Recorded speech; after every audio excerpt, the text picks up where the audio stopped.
porque há 18 anos Satanás tem lhe aprisionado. Poderia falar da batalha espiritual em que Jesus teve com a mulher grego-sirofenícia, que desesperada viajou quilômetros, viajou dias, viajou semanas para encontrar Jesus e pedir para Jesus socorrer a sua filha. E Jesus coloca o diabo para correr. O jovem lunático que o seu pai procura por Cristo e pede para que Jesus expulse os demônios daquele moço. Jesus coloca o diabo para poder correr. O capeta, o demônio que aprisionava a boca daquele moço que era surdo e mudo da região de Decápolis, Jesus também quebra as prisões e libera aquele moço do mundo espiritual. Poderia falar do oficial romano que chega a afirmar que o seu servo estava moribundo e Jesus expulsa aquele demônio, sem contar as outras vezes que Jesus pregava e de quebra colocava demônios para correr. Todas essas batalhas espirituais foram interessantes. De todas essas batalhas espirituais, nós poderíamos extrair lições para as nossas vidas, mas nenhuma delas vai se comparar à batalha espiritual do capítulo de número 5 do livro de Marcos. Pregador, o porquê? Simples. Em todas as outras batalhas espirituais é alguém que vai até Jesus pedir socorro, com exceção do capítulo 4 de Mateus,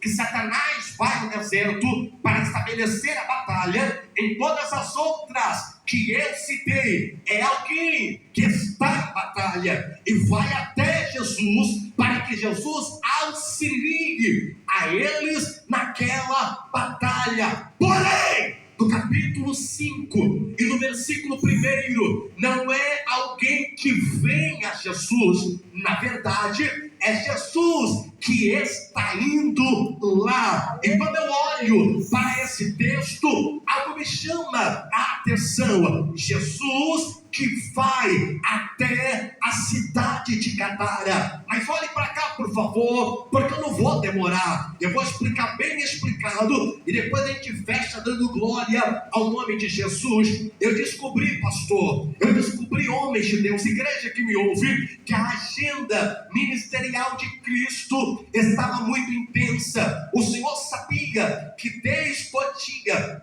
que Jesus foi batizado, ele não tinha parado, ele não tinha descansado. É só você fazer um levantamento dos últimos dias de Jesus antes dele chegar em Gadara, que você vai ver que desde o dia do batismo ele não para. Depois do batismo ele vai para o deserto consagrar e ser tentado pelo diabo. Depois ele prega na Galileia, ensina em Cafarnaum, cura a sogra de Pedro em Cafarnaum, volta para poder pregar em toda a Galileia. Ele cura o leproso, ele cura o paralítico de Cafarnaum que tinha 4 amigos, ele salva Mateus, ele ensina os discípulos ele ensina o povo sobre o jejum, ele cura a mão ressecada de um homem, ele ora a noite inteira para escolher 12 homens que formariam a sua escola apostólica. Ele se defende da acusação dos fariseus, ele conta 4 parábolas para os seus discípulos escolhidos e ele dá uma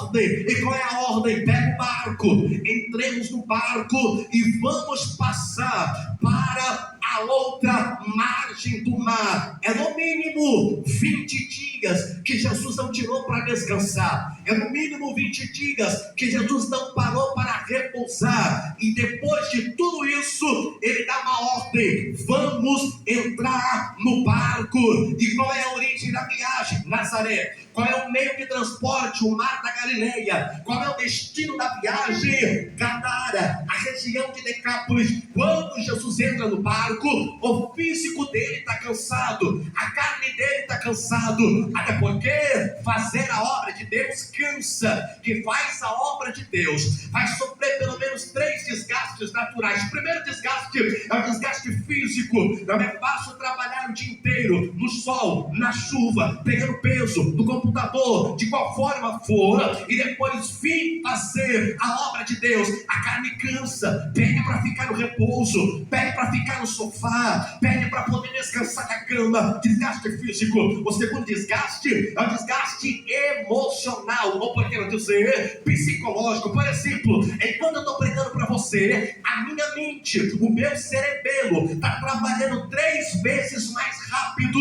do que a minha boca para assimilar o que eu já li, para assimilar a forma correta de eu falar com você e para receber uma revelação de Deus. É por isso que 1 hora de pregação é equivalente a quase 8 horas de trabalho braçal. O terceiro desgaste é o desgaste espiritual. Você vai enfrentar diariamente demônios, opressões, possessões malignas que querem a todo custo parar a tua chamada, parar o teu ministério, parar a tua vocação. Então, quando Jesus entra no barco, Jesus está cansado. E qual é o resultado? A Bíblia diz que Jesus vai para a polpa do barco e começa a dormir em uma almofada. Aquela região é uma região calma. Aquela região, as águas da Galileia são águas termais. Todas as vezes que alguém queria relaxar, se direcionava para a Galileia. Toda vez que alguém queria descansar, se direcionava para a Galileia. Porém,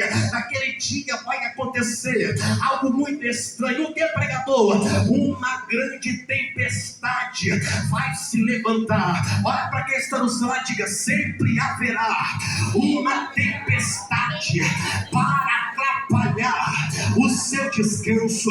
Diga mais uma vez, diga: sempre haverá uma tempestade para atrapalhar o teu descanso. Agora olha para cá e prepara para a glória. Essa tempestade não é uma tempestade natural, até porque a tempestade natural ela virá sobre uma região que não é pavimentada de montanhas. Se não tem montanha, é desprotegido. Se é desprotegido, venta sopra. Se venta sopra, tem tempestade. Mas a região de Galileia tem montanhas. Então aquela tempestade não é natural, é o próprio diabo que está tentando atrapalhar o barco de chegar do outro lado. Pregador, por quê? Porque ele sabia, enquanto Jesus não chegar do outro lado, eu mando em Gadara, eu brinco com Gadara, eu comando Gadara, eu controlo Gadara. Agora, se Jesus chegar lá, acertou o pé do frango, vai dar ruim, o negócio complica. Agora olha pra cá, o propósito do diabo é atrapalhar a chegada do barco na outra margem do mar. Aí vem uma grande tempestade que balança o barco pra cá, balança o barco pra lá, joga o barco pra cá. E enquanto a tempestade vai agitando o barco, Jesus está dormindo. Enquanto a tempestade balança o barco, Jesus está dormindo. Até que alguém pula e fala: mestre, não te importa que pereçamos, é só aí que ele vai acordar. Eu não sei quem é que vai pegar. Quem acorda Jesus não é o barulho da tempestade. Quem vai acordar Jesus é o desespero dos discípulos.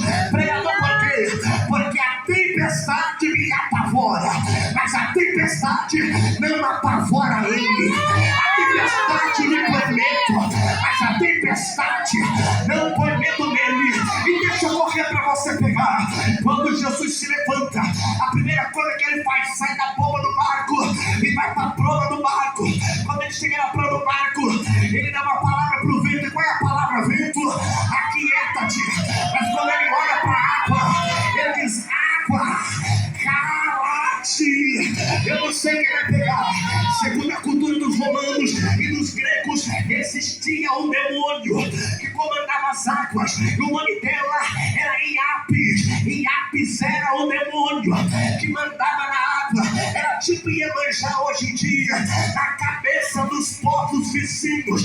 Aquela tempestade foi mandada por demônios para atrapalhar a chegada de Cristo do outro lado. Então, se o barco afunda, o diabo ia bater no peito e dizer: afundei aquele barco. Se o barco quebra, o diabo ia dizer: quebrei o barco que Jesus está. Mas deixa eu liberar uma palavra só para quem é pentecostal do manto. Em barco que Jesus navega, Satanás não afunda. Em barco que Jesus navega, demônio não afunda. Pegue na mão do amigo, pegue na mão da amiga e diga: se Jesus está dentro do barco, o diabo não afunda o barco. Lá vai. Se Jesus está dentro do barco, a calúnia não afunda, a fofoca não afunda, a macumba não afunda, o voodoo não afunda, o feitiço não afunda. Jesus olhou para o mar e disse: cala a boca, Satanás, o barco vai chegar no rio. Eu estou arrepiado e eu vou liberar. Eu sei que você está enfrentando uma guerra muito grande. O vento quer virar teu barco, a tempestade quer virar teu barco, a luta quer virar teu barco, o desemprego quer virar teu barco. Mas a ordem de Deus é: você vai chegar do outro lado. Você vai chegar